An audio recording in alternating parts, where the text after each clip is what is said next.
welcome to On the Spot Movie Reviews. We're in a big rush today because we're running late for the movie. So the movie we're going to see today is Scott Pilgrim. I was actually reading this a couple of years, well, whenever it first came out. I didn't get to read the entire series. They didn't release all of them. They only just released the 6th book recently. So it's a book or it's a comic book? It's a comic book. It's done in the style of a manga comic. And if anyone who doesn't know what manga is, those are the... If you ever go to the Barnes & Noble bookstore and you see all these little kids laying all over the floor reading these little books, that's what manga is. Even though it was an American comic, it was drawn as if it were a Japanese comic. So since I know what the story's about, I'll ask Jen really quickly what she thinks the story's about. I think it's about a young boy who has a crush on a girl with cool purple hair. Then in order to date her, he has to fight her 7 evil exes. Yeah. And that's it. I think it's going to be campy because I know that it's going to have things like when they punch somebody, pow, it's going to stay on the screen. So it should be campy and fun. That's the kind of stuff that's in the anime comic, so that's that kind of style. I'm a real geek about these comic movies, so it's a movie I've been excited about seeing in a summer that's been extremely disappointing to me. The film was directed by Edgar Wright. It stars Michael Cera from Juno and Superbad. And then a few of the evil ex-boyfriends are kind of familiar. Jason Schwartzman, obviously Rushmore.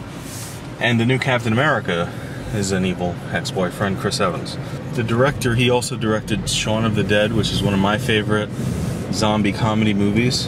And he also directed Hot Fuzz, which on our previous interview we did talk about The Other Guys, which was action comedy.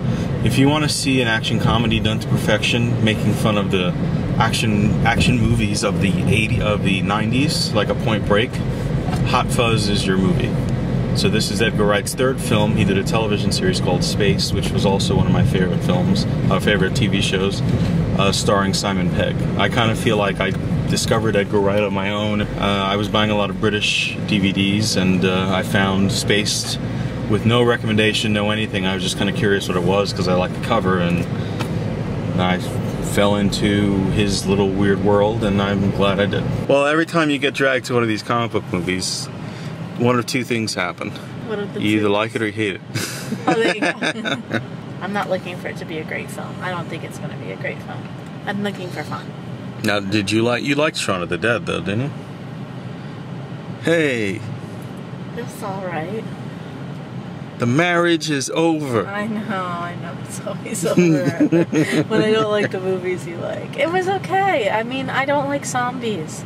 This should be actually more fun than that. I know that you were trying to get me to watch that other movie, Zombieland. We'll see. I'll probably watch it just to shut you up, but... Ah, that's nice. That's why any wife should do for their husband. They do something for them just to shut them up. Don't worry, I'll be doing that just to shut you up when we go see that Eat, Love, Pray. You'll watch a movie that I like, and then you'll go on and on about how much you hate it. I'm still hearing about that stupid Claire Danes movie. But you didn't like that movie. I know, but it's bad, but like, you don't let me live it down. But I don't bring it up because I want to make you feel bad. I bring it up because I've never seen a movie so poorly written. The character who you know is going to die. So first he gets hit by a car. First he starts drinking and he falls. So you think, oh, he hit his head. He must be dead. Now he's stumbling around. And you're like, the guy made it. So then he's on this cliff thing, and then he falls, and you're like, oh, okay, he's dead now. And then he walks, and he gets hit by a car, by his friends that were driving, and then they pick the guy up and bring him. It was like an airplane movie. He died as many times as OJ did in The Naked Gun. The bar for this film for me is set way high, so I can't wait to see what he does. All right, so we just saw the movie Scott Pilgrim versus the World.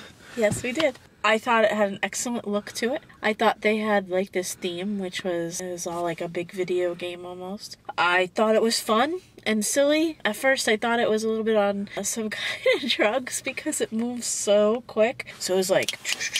So I sort of felt like it was hard to get into that speed, but once I got there, like I felt like they were pretty good about the energy and keeping it consistent and making it fun and campy. I don't think this movie is for everybody. I don't think a lot of people would get it. I think it's very generational too.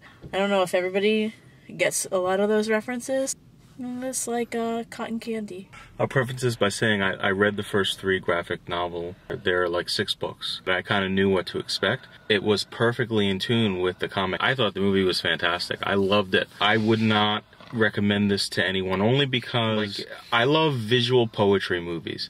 I love movies that just, you know, they're braver than I would ever be making a movie, where they just try to do something and they stick to a style. It's almost like jazz, or it's almost like they're riffing. I'd heard some people refer to a lot of the fight scenes in this movie as musical numbers, and I would totally agree with that. When the fight scenes happen, an ultra stylized world, it's already a stylized movie, but once those fight scenes start to happen, the movie becomes even more stylized. And it's almost like a musical. Other movies that I've loved that are like this are Natural Born Killers, Moulin Rouge, which is one of my favorite movies, Speed Racer. If I were to compare this to any film, it definitely is Speed Racer. It has that same kind of style to it. That's funny because that's what I was thinking when I was watching the movie. Racer? Yeah, I got a very Speed Racer feel to it. You have to know who you're recommending it to, because if you know that someone's going to like this style, then this is the movie for them. This is really a movie for comic geeks like myself, or anyone who's accepting of a different style of film and are ready for an experience, not so much just to sit and watch a linear story, but to actually have some sort of different experience in the movies, and not to sound pretentious by saying that. That's how I would recommend the film.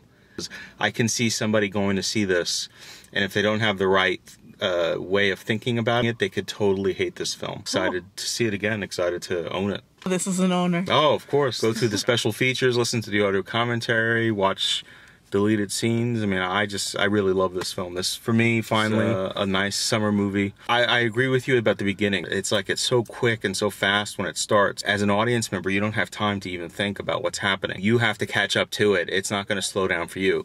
This movie never invites you in. This movie says you either run alongside us and jump on board, or you stay behind and you'll never catch up with us. You can't do something like this halfway, and I think that their commitment to the style makes it more accessible than it would be if they went halfway. I agree with almost every single thing that you said. I know there was a lot of internet complaint about Michael Cera just being the same guy in every movie. I don't think he was the same guy that he usually is at all in this movie. I actually could see that he was trying to be the character that's on the comic book and not trying to be Michael Cera.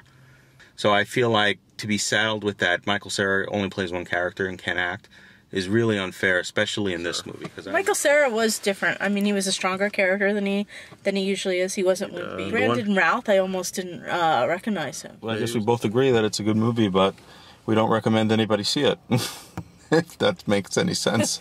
No, we recommend that certain people see this movie. We recommend if you want to see something different. If you want to see an artist's interpretation. If you want to see film poetry, I'd go see this film. Okay. Well, that's On the Spot movies.